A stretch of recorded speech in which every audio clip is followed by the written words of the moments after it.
96W, nanatiling mabagal o bumagal ang pagkilos. At inaasang pagkilos ito sa mga susunod na araw na nanatiling erratic. Bunsod ng developing monsoon gyre sa paligid ng bagyo, nagdudulot ngayon ng mga kalat-kalat na pag-ulan ngayon sa bahagi ng Luzon at ilang panig sa silangan ng bansa. Inaasahan unti-unting lalawak ang epekto ng monsoon gyre habang lumalakas ang binabantayang low pressure area.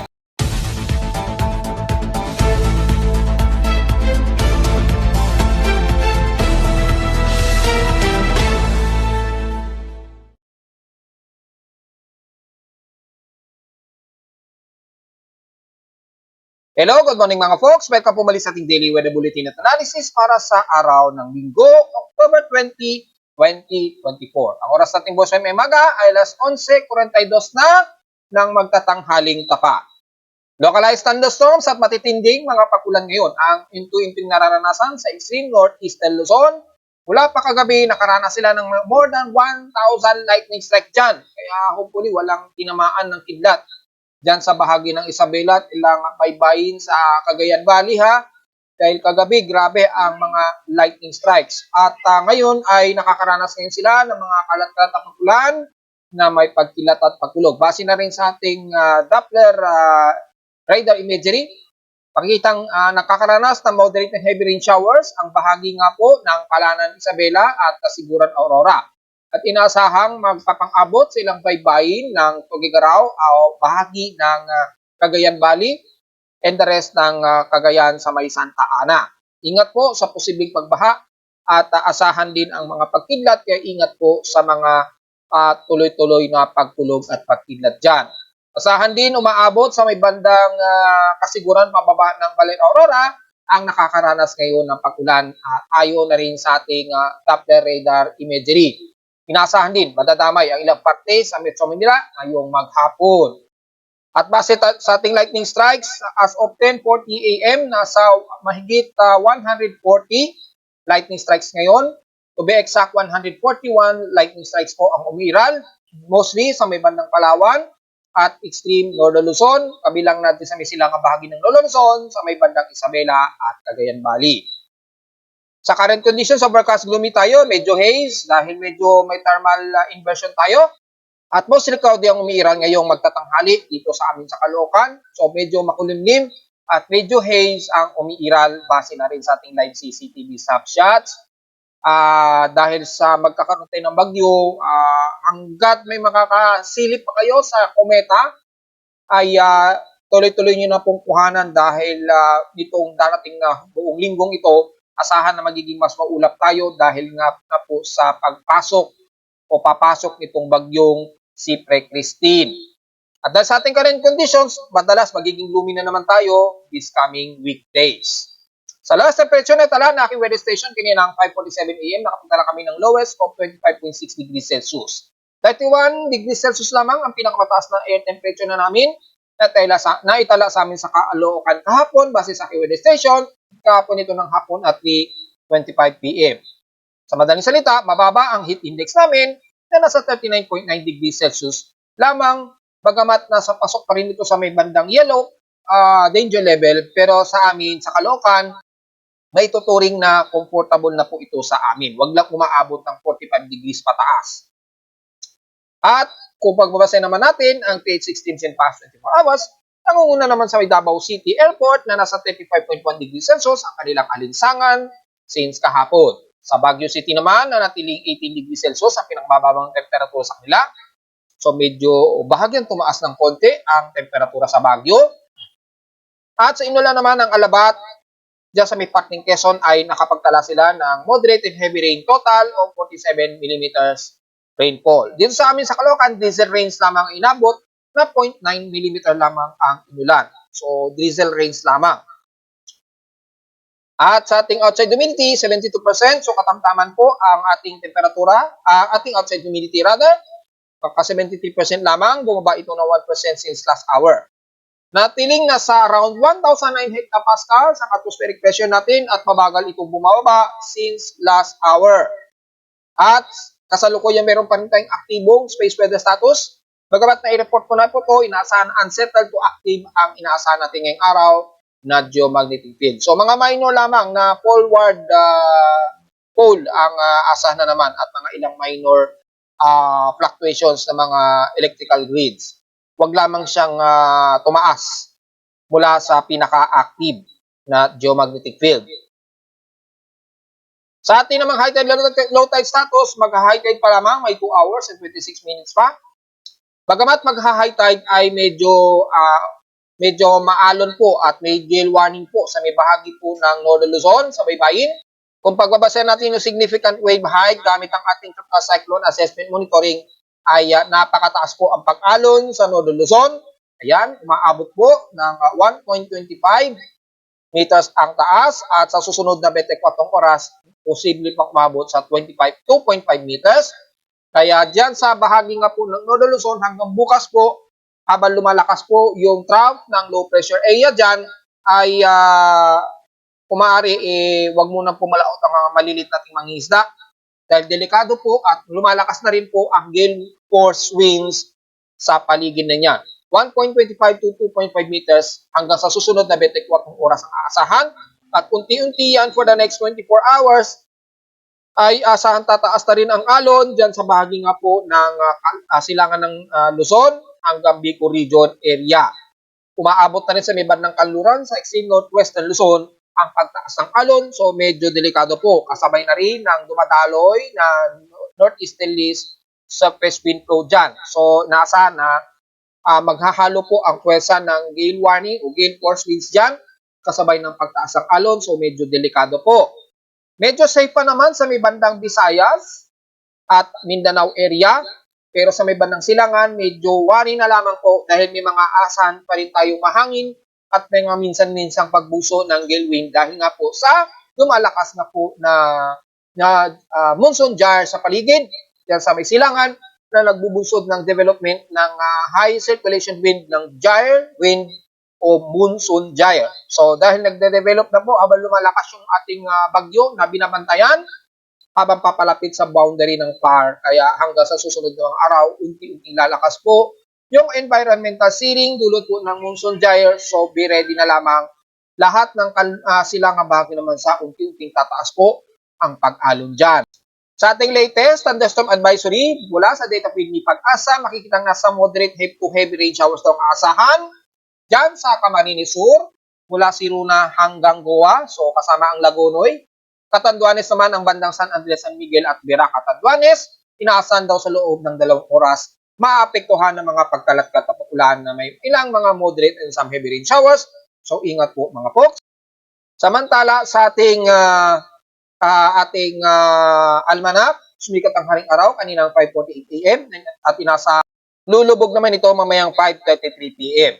Ang ating warning gibbous na po na sinag ng buwan na nasa 91% illuminated, pero despite na warning gibbous na po ito, o 91% na naman, mas maliwanag pa rin yan dahil under perigee position pa rin po ang ating buwan o yung moon, which is magmo-moonrise ito mamayang gabi at 7:52 PM at lulubog naman ito kinabukasan na po ng umaga at 8:21 AM.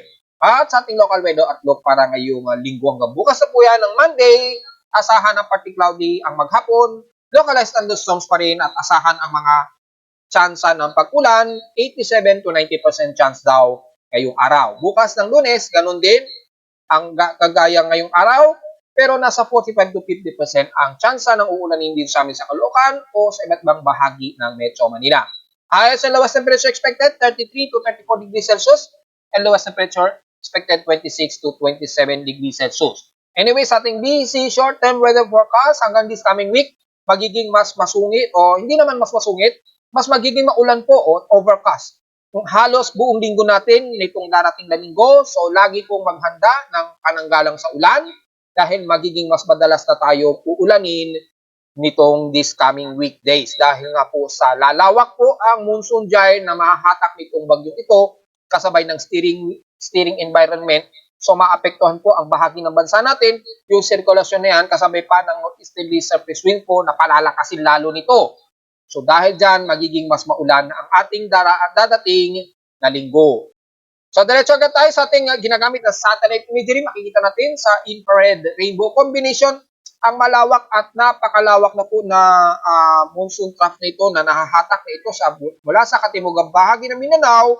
Yung monsoon trough na yan ay nagdudulot na po ng unti-unting development of southwesterlies dahil nahahatak na po ng gyre system nitong si 96W. At dahil nga po sa nahatak ito, nagbubunsod po ng malawakang maulap at pag-ulan.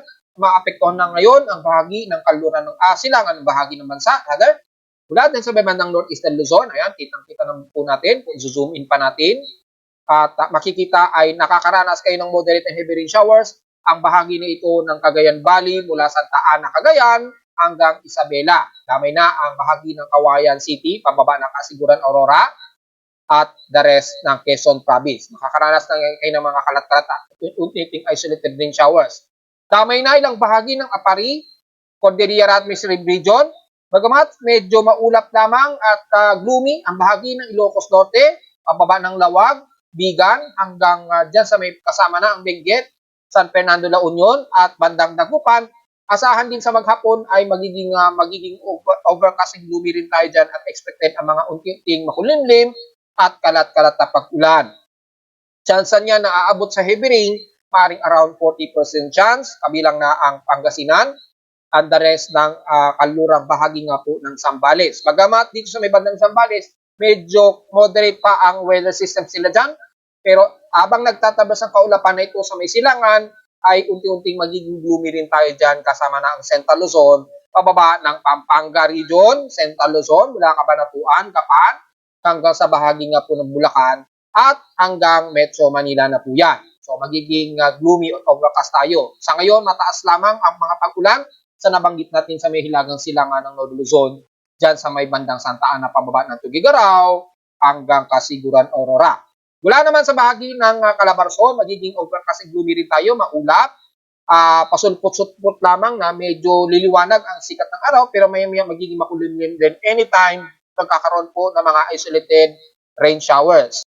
Kabilang na ang bahagi ng Bicol Region mula Camarines Norte, at the rest na silangang bahagi ng Camarines Sur, Catanduanes Island, and the rest sa kalupaan ng Bicol Region. Unti-unti na rin kayo nakaka-resurface ng mga ulap dyan na magbubunsod mo ng ilang light to moderate showers. Maaring umabot sa heavy rain showers pero clusterize ito at biglaan lamang ang magiging buhos. So medyo preparado po tayo dyan sa buong Bicol Region. Maapektuhan yan. Pababa na yan ng buong Southern Luzon. Samantala sa ilang bahagi ng Mimaropa, kabilang na ang Mindoro at Marinduque, bagamat moderate tayo dyan, hindi masyado na-influensan pa ng makapal na kaulapan pero asahan pa rin ng isolated rain showers. Sa ngayon, medyo mataas muna ang alinsangan ninyo dyan base sa ating temperature contour. Pataas ang temperatura sa bahagi ng San Jose, yan, kasama na ang Rizal at Central. So, bagamat katamtaman ang lagay ng panahon ninyo dyan, mataas din ang isolated rain showers na nasa 70 to 80% chance sa ulanin nitong maghapon. The rest naman ng Palawan, kalat-kalat din ang pag-ulan, ilang light to moderate and some heavy rain showers ang nararanasan ngayon ng mga taga-Coron Palawan, Tinapakan hanggang El Nido na po yan. Bagamat moderate sa bahagi ng Puerto Princesa, hindi may ialis ang isolated rain showers, mga ilang light to moderate and some cluster heavy rain showers. Moderate to heavy rain showers naman ang posibleng mararanasan ng mga taga Brooks Point, pababa ng Balabac. Ingat po, lalo na sa Kalayaan Group of Islands. Heavy to violent rain showers po ang umiiral dyan, kabilang na ang buong Spratly Islands. Ingat po sa mga kababayan natin dyan dahil asahan ang matindi at violent rain shower. Samantala sa bahagi ng Visayas Region, magiging kalat-kalat din ng mga pag-ulan, base na rin dito sa mga kaulapan nito na napapaligid. Bagamat mga ilang light to moderate showers ang kalimitan ay dito sa bahagi ng Dumaguete at bandang Negros Region, sa may bandang Bayawan at Tanhay City, ay makakaranas sa ilang moderate and some heavy rain showers, especially sa Siquijor area. Ingat po sa posibleng pagbaha. And the rest naman ng Cebu at Bohol, katamtaman, pero maulap at asahan din ang mga ilang light to moderate showers ang medyo iiral sa parte ng Bohol at hilagang bahagi ng Cebu. Ganoon din sa bahagi ng Sagay City sa may bandang Bacolod at ilang bahagi ng norte sa Panay Island. Ingat po sa mga biglaang buhos ng ulan. Typically ngayong hapon ay mga clusterized moderate and heavy rain showers dyan sa may bandang Rojas City, Calibo, hanggang dyan sa may bandang Pasig City. Ingat na lamang. Pagamat hindi naman tumatagal ang buhos ng malalakas na ulan.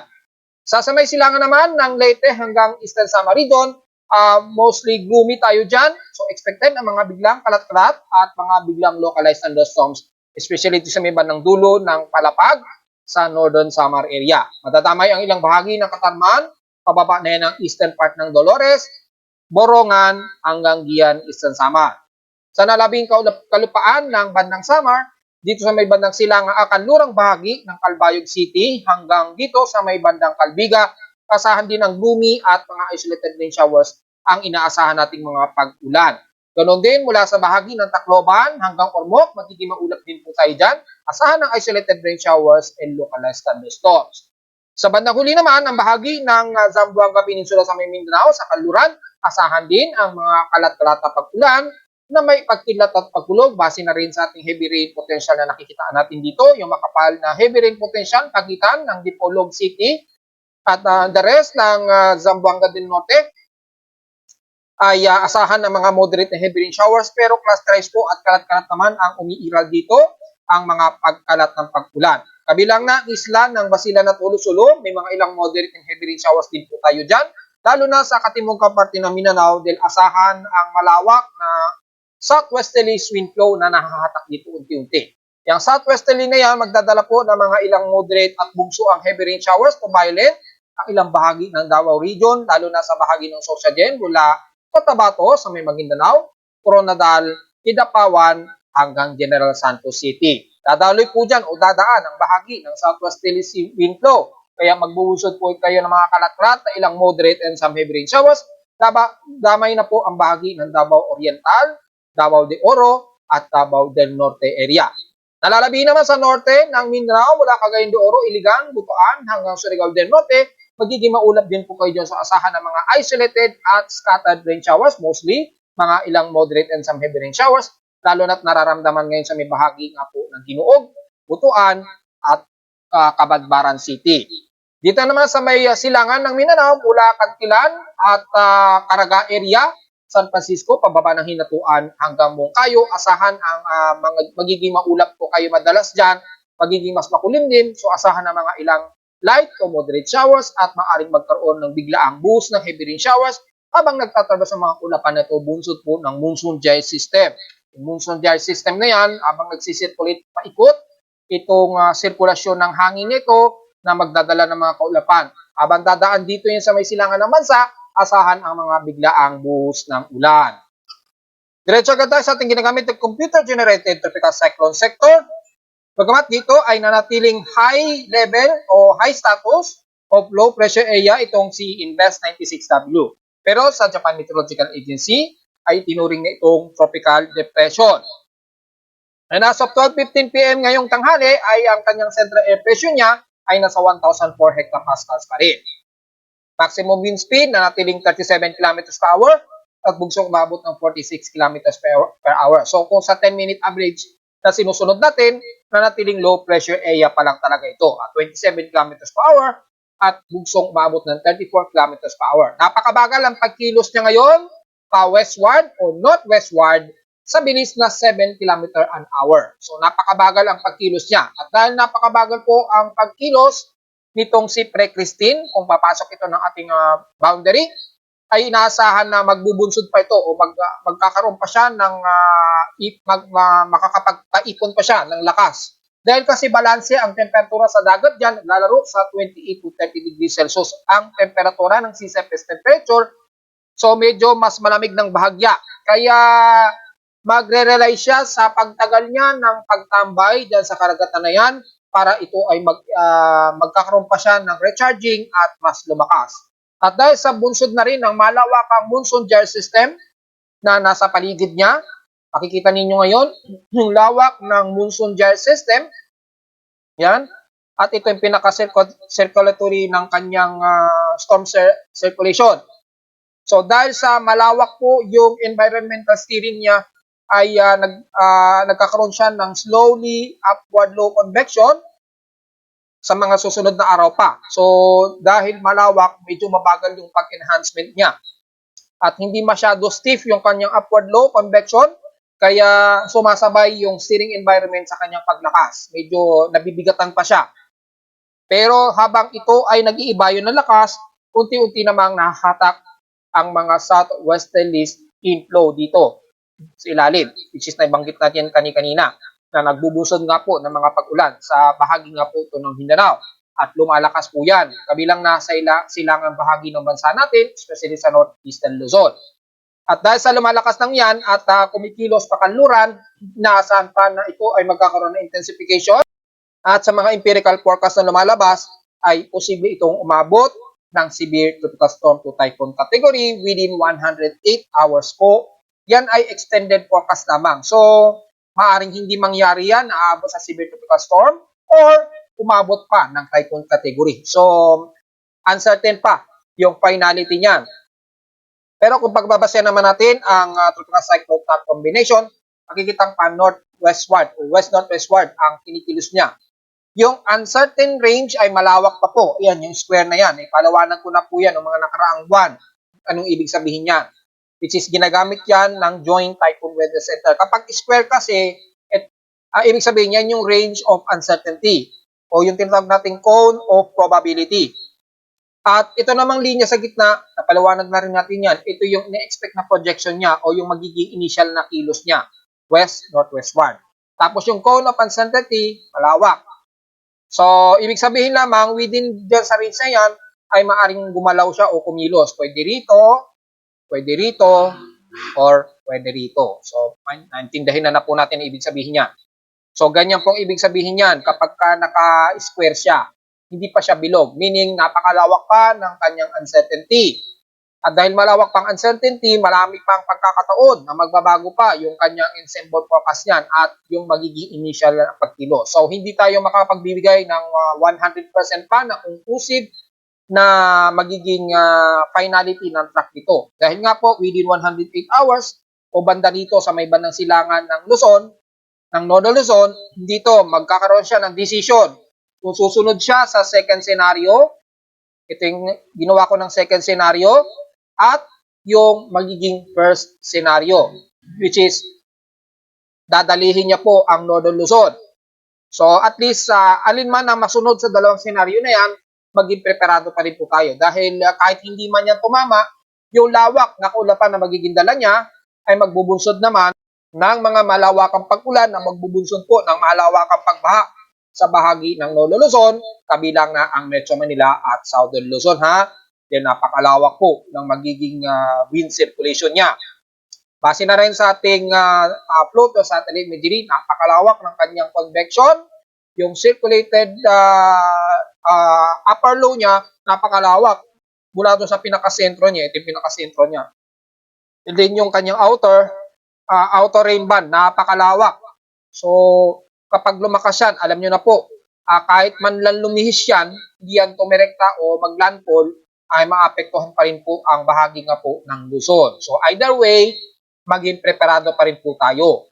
At kung pagbasa naman natin yung forecast sa ating automated latest forecast and symbols, i-post ko na rin to sa Facebook page, makikita po na napaka-erratic pa ng kanyang mga ensemble forecast. Pero nasa chances of development na natiling high, wala pang forecast chance, pero malinaw na nasa high probability of development na ito. Kaya nga po itinaas dito ng Japan Meteorological Agency bilang tropical depression na. At makikita po sa pinaka-erratic na track niya, nakikita natin na medyo maglalaro o medyo malikot ang magiging paggalaw niya habang kumikilos pakanluran. So may pagkakataon siya within 60-hour period, medyo dadaos-dos muna siya ng bahagya. Pagdating dito, bilang kikilos na naman to pa northwestward and then west-northwestward. So marami pa siyang erratic na magiging pagkilos ha. So, hindi ibig sabihin na pasaubsob na siya within 60 hours, tuloy-tuloy ng pasaubsob yan. Hindi po. Maaari pa yung biglang kakabig yan, pa west-northwestward, and then northwestward, and then another west-northwestward. Pagdating dito, within 108 hours, ay malapit sa may bandang northeastern Luzon, dito magkakaroon ng decision kung masusunod ang dalawang senaryo natin. Yung pangalawang senaryo nga natin, sinasabi nga po natin sa report kanina, pwede itong mag-recurve patungo sa direksyon ng Taiwan. Yan yung second scenario. Yung first scenario naman natin ay tuloy-tuloy itong kikilos pakanluran at tatawirin ito ang bahagi nga po ng Cagayan o bandang Northern Luzon o extreme Northern Luzon. So maapektuhan ang bahagi ng Isabela, Cagayan Valley, and the rest ng Cordillera at inaasang magtatabis ito sa buong bahagi ng Ilocos Norte or bandang La Union area base dito. Pero dahil napakalawak pa ng kanyang cone of probability, so ito yung cone of probability, napakalawak. Yan. So, very erratic. Maaari pang tumaas yan or maaari pang mas bumaba yung track niya. Or maaaring mas tumaas. Kasi nga po, napakalawak ng kanyang cone of probability o cone of uncertainty, ha? Kahit itanong niya sa mga meteorologist na vlogger, yan din ang sasabihin niya sa inyo. So, dahil napaka-erratic at magulo pa po yung kanyang spaghettios, ba't yung tawag na mga, sa mga Amerikano, tawag nila dyan, spaghettios eh. Malapansit kasi siya, nabuhog-buhaghag siya, sabog-sabog, ganun. At dahil dyan po na parang sabog-sabog, makikita natin yung pinaka-probability niya, napaka-uncertain pa, gulo-gulo pa. So, anytime maaring magbago ang forecast track, kaya nanatiling dalawa ang ating senaryo. So, meron pa tayo at least mga 114-hour period according sa latest ensemble forecast track natin para malaman natin kung masusunod ang second scenario or yung first scenario. Either way, kung masunod man ang first scenario, at least preparado tayo kahit man lang mangyari yung second scenario. So either way dyan sa dalawang yan ang masunod, at least medyo handa tayo. Dahil asahan ninyo, yung monsoon gyre, malawak po yan. Maaaring umabot pa yung outer circulation o yung rain band hanggang dito sa bahagi ng Bicol region. Mindoro, yan, buong Southern Luzon, abot yan, yung outer circulation band. Kahit ito ay lumihis, so at least, medyo preparado pa rin tayo kung ano man ang senaryo ang masunod.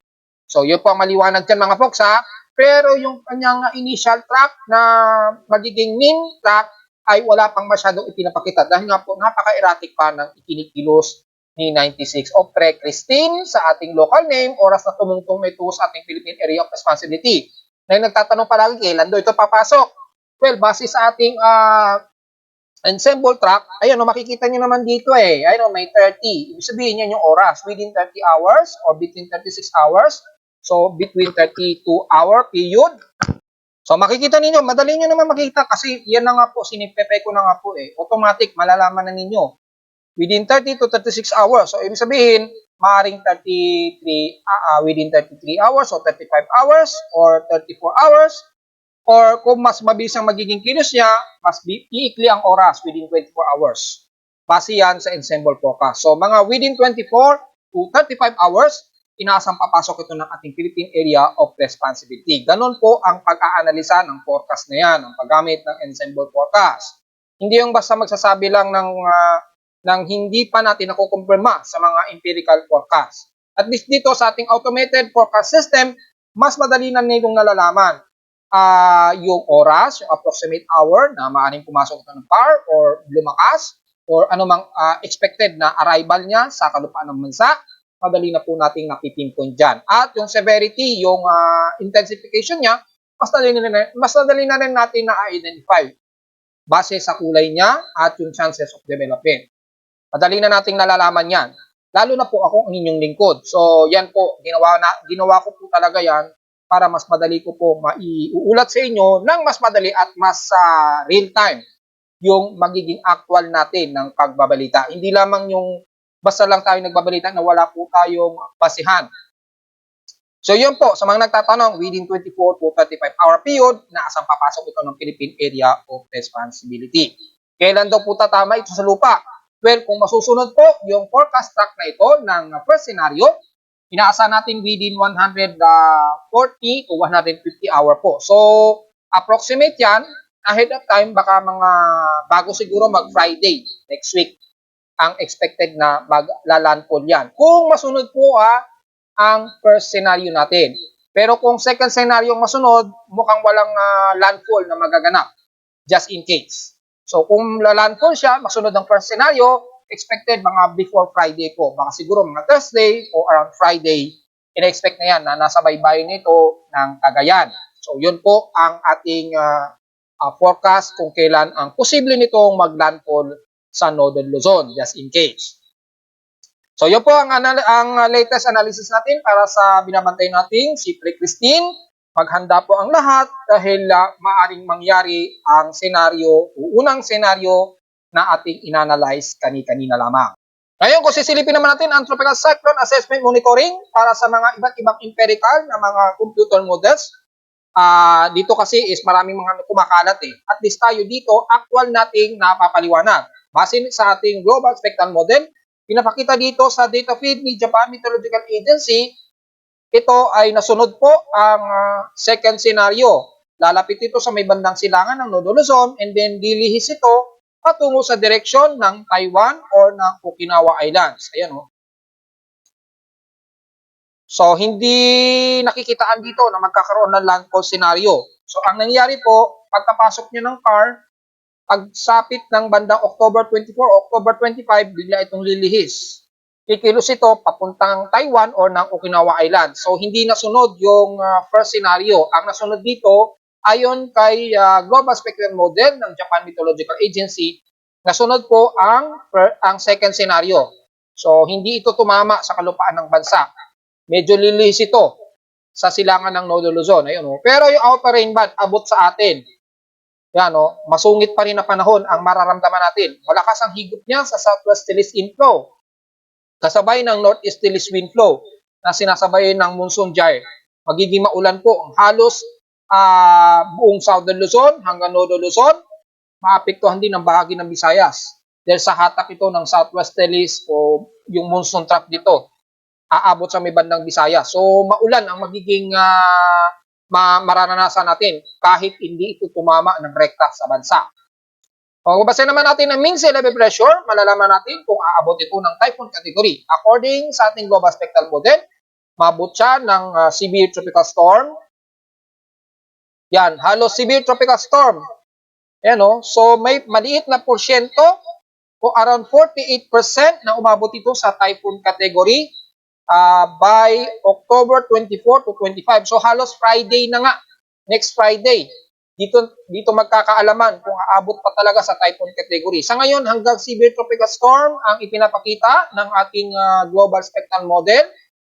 Pero ang kaibahan lang, hindi ito maglalandfall sa bansa. Masusunod dito yung senaryo o ikalawang senaryo, which is pagpasok nga po niya dito, kikilos ito pa northward, ganyan. Lilihis po siya ng Luzon, hindi siya tatawid sa kalupaan ng Luzon. So, ang nangyari dito, lilihis po siya. And then, merong nabubuo na namang bagong low pressure area habang bumubuntot dito kay Pre Christine. Yan. So, kahit man lang ito hindi maglandfall, inaulit ko po, maghanda pa rin po tayo dahil magiging masungit pa rin ang ating mga pag-ulan. Malakas ang buhos ng pag-ulan ang aasahan natin dyan. Di lalo na sa silangang bahagi ng Northern Luzon hanggang Southern Luzon na po yan. Damay, pati ang Metro Manila. So, malinaw yan mga folks ha. At mula sa mga iba't ibang computer models ng iba't ibang mga weather agencies, dito mula kay GFS, kung titingnan natin sa animation niya, ay nasunod ang first scenario, which is tatawidin ito ang North Extreme Northern Luzon. You know, maglalandfall siya by October 24. So, mga bandang Thursday naman ito. So, Thursday o Friday po, dyan po magkakaalaman na kung ito ay maglalandfall or lilihis. Pero ayon kay GFS, ito ay tatama o maglalandfall sa Northern Luzon. Yan o, sa may bandang Cagayan. Bandang Cagayan Valley. Tatawid ito, then tatagos ito ng bandang Ilocos Sur, kung hindi nagkakamali, base na rin dito. At dito, umaabot din siya ng severe tropical storm to typhoon category. Base dito sa simulation na ito. So, at least medyo mag-ready tayo. Either way, kung umabot man yang ng severe tropical storm to typhoon category o hindi, magdedepende na lamang po yan sa paglakas niya ngayong araw hanggang sa susunod na 3 araw. Kay ICMWF naman, kung pagbabasehan natin dito, ibabalik natin yung previous, dito medyo hindi pa siya nakikitaan na maglalandfall siya. Halos medyo lilihis ito according kay ICMWF. So parang masusunod din yung second scenario na ito ay lilihis ng Luzon. Tapos biglang hihilaga ito patungo sa direksyon ng Taiwan o ng Okinawa Island. So halos kapareho na sila ni ECMWF at ng Japan Meteorological Agency o ng ating Global Spectral Model. Base dito. So halos yung confidence ni ECMWF at GMA halos magkakatugma. Kay NABGEM naman, kung pagbabasa naman natin kay NABGEM, ay halos nasunod ang scenario 1 natin na maglalandfall sa Luzon. Ayun, tatama siya. As severe tropical storm din at may maliit na tsansa rin. So halos severe tropical storm to typhoon category ang nakikitaan dito. Samantalang yung meron din siyang nabubuong panibagong low pressure area at mukhang malakas din to. So kung titingnan natin sa Global Spectral Model, ganun din ang pinapakita. Medyo may susunod din sa kanya na panibagong low pressure area sa may bandang southeast ng Guam. So, tingnan nga natin sa convergence kung magtutugma.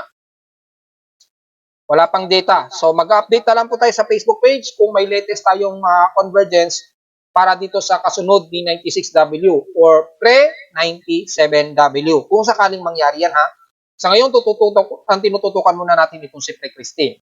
Dahil ito ay medyo critical na tumama sa kalupaan ng Luzon. At base nga po dito, kay NABGEM, masusunod ang scenario 1. So, kay GFS at NABGEM, masusunod naman ang scenario 1, which is maglalandfall nga po sa Northern Luzon. At ang second scenario naman, ang masusunod kay ECMWF at sa ating Global Spectral Model ng Japan Meteorological Agency. So, ibig sabihin, 50-50 pa rin ang confidence na masunod ang scenario 1 at scenario 2. So, 50-50 pa rin po ang mangyayari. Kaya nga po, nananatiling dalawa ang ating ang tsansang ito ay lilihis or maglalandfall sa Northern Luzon. At least malinaw na at malinaw, isa-isa kong pinapaliwanag sa inyo, ha. Again, 50-50 po. Bakit? Kay GFS kasi ay masusunod ang scenario 1. Yan ang scenario 1 na ito ay lalandfall sa Luzon. Yan, at kay NABGEM.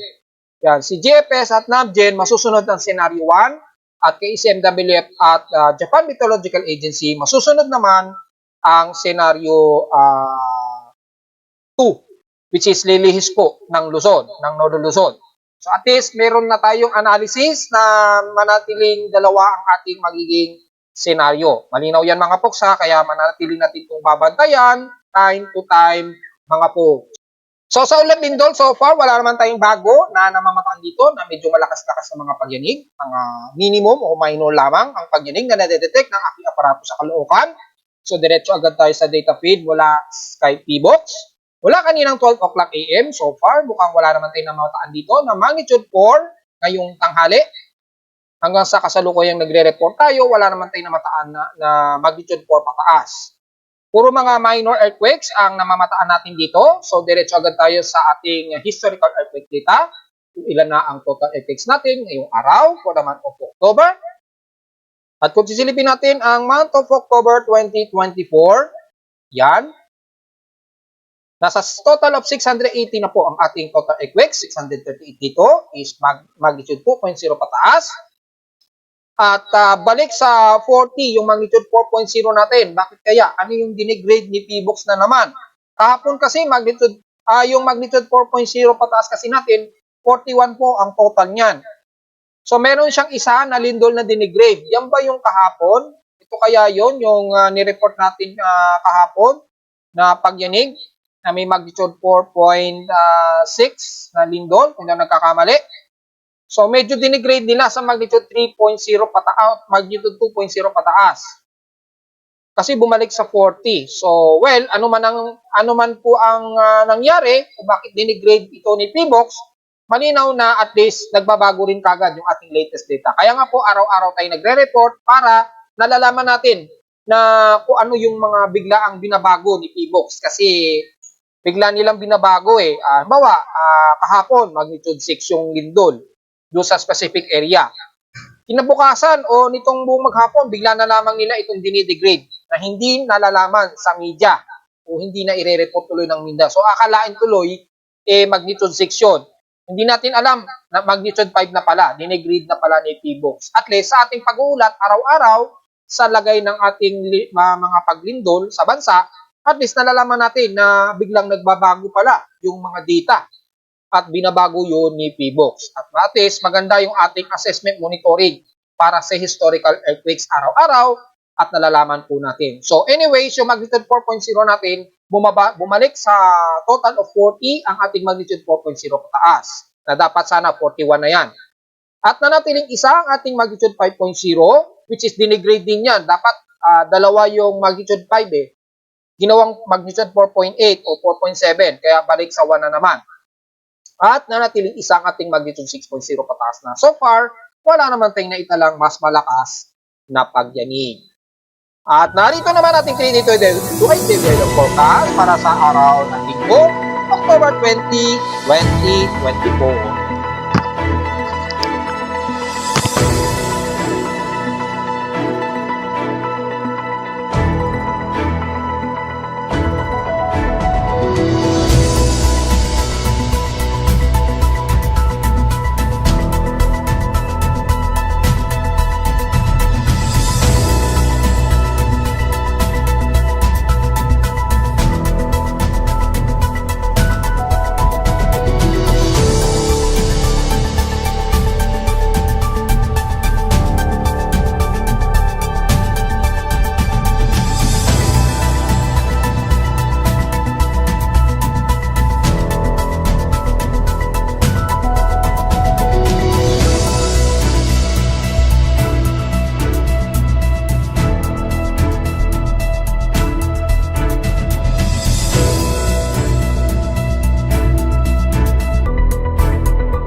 At hanggang dito na lang po ating daily weather bulletin at analysis para sa araw ng Linggo, October 20, 2024. Huwag po kalimutan na mag-like, share, and subscribe po sa ating YouTube channel. Visit lamang anytime sa ating website at www.pimoweather.com para sa iba pang detalye na gusto nyo malaman na hindi pa natin isama ngayong tanghali sa ating report. Well, typical lang na naman, magiging maulan ang ilang bahagi ng Luzon dahil nga po sa nade-develop na monsoon jar.